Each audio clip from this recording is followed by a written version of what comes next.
Guys, so today we're going to be looking at this game controller here. This is the Beitong Asura 2 Dual Hull Pad Gamepad Pro Plus. I know a long name, but it's actually a very cool controller. I've been looking at a lot of controllers lately, and it's such a fascinating world. There are so many types of controllers. We're going to open it up.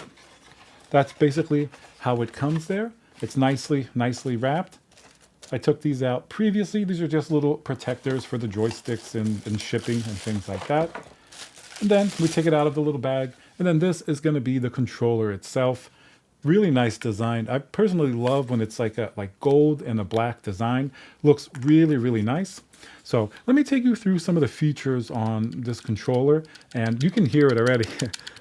Very tactile and clicky buttons. I love that. That's one of my favorite things about controllers is like the feel and the tactile feel. Now, it looks very similar to the design of like an Xbox controller, so that means it's going to be very comfortable. Xbox controllers and PlayStation controllers typically fit the hands very well, and probably Xbox to some people might be one of the most comfortable type of setups.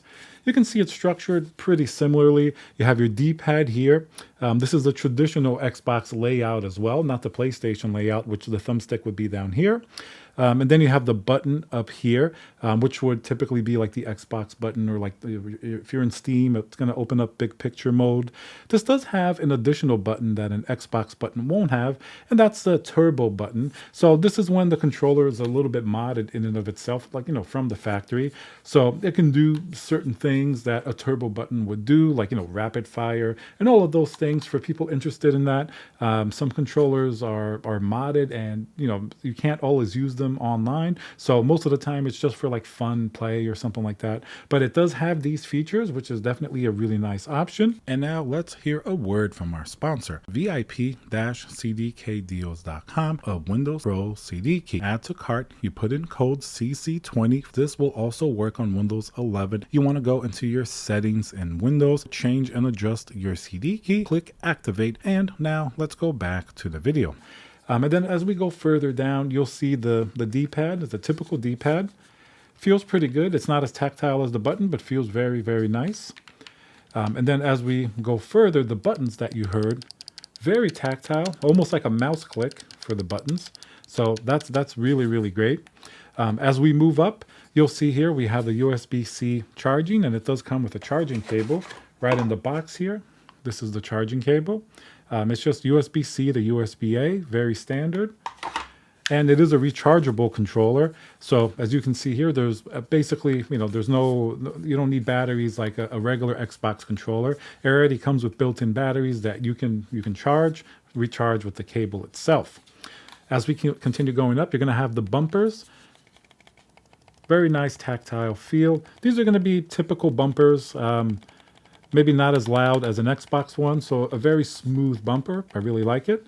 And then as we head up to the triggers in the back, very nice feeling too. Very similar, once again, to a typical Xbox controller. Now, these don't have any mouse click or any trigger stops or anything like that. They're just regular triggers. And as we go to the back, you're going to have the all-important buttons. As you can see, the 2 gold buttons here, and you can map to any of the buttons. You can do face buttons. My favorite is doing the left to A and the right to B. That's boring, but most games, like let's say A is usually jump, so you can use it to jump, and then B, something like either crouch or maybe a roll or a dodge. That's usually, like, for example, I've been using this in Ghost of Tsushima, and that's exactly what I have it mapped to. A to jump, and then B to kind of roll around. So very nice. Very nice tactile feedback as well. And this one just has 2 buttons. Some controllers have 4, but most people end up never using 4. Even the Sony DualSense Edge only has 2. I think 2 is definitely the sweet spot, the minimum.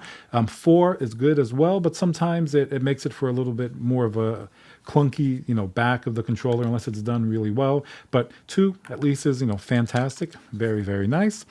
And as we keep going towards the back of the controller, there's actually a little door here that you open up, and this is where you store the little wireless dongle. See, right in the back, there's a little spot, and this is basically the little USB wireless dongle that you'll plug in. It is a wireless controller. You can use it wired as well.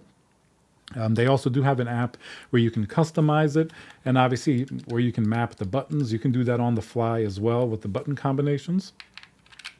So then you put the little door back. This is great to store it because it fits back there.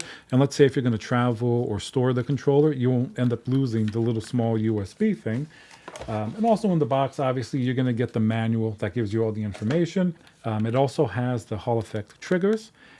It's just the way it is, a little more magnetic, makes them a little more reliable as well. You can use it on PC, on Steam, so multiple platforms, and the Nintendo Switch as well.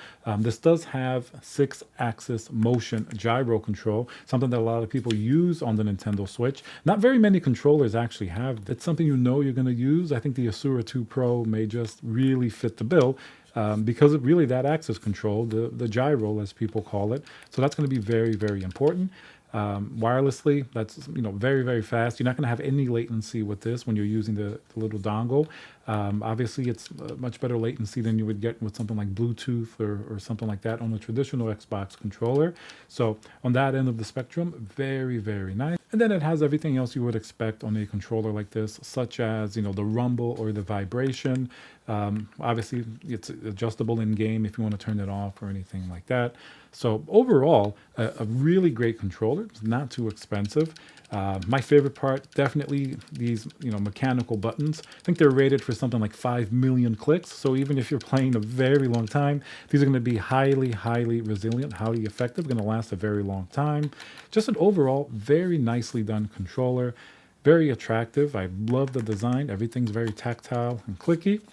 Great price, very convenient. Definitely one I can recommend, and it just feels great in the hand. Even the grips, which are actually another important part of like what you would call a custom or maybe a more pro controller. Very comfortable as well. It's very, very subtle. It's not it's not a very thick grip, but it feels almost like an Xbox controller once again, if you're familiar with that stock grip. But it is grippy.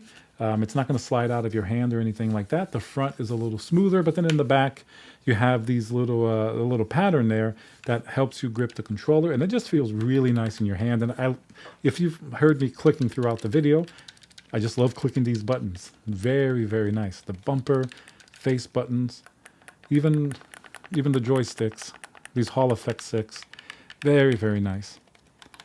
So overall, very good controller. The features are good. The price is good. The design is good. And it's fun to play with and fun to use. That's the most important part. So I'll leave the links down below. Let me know if you have any questions or what controller you're using now. Remember to subscribe, and I'll see you guys on the next video.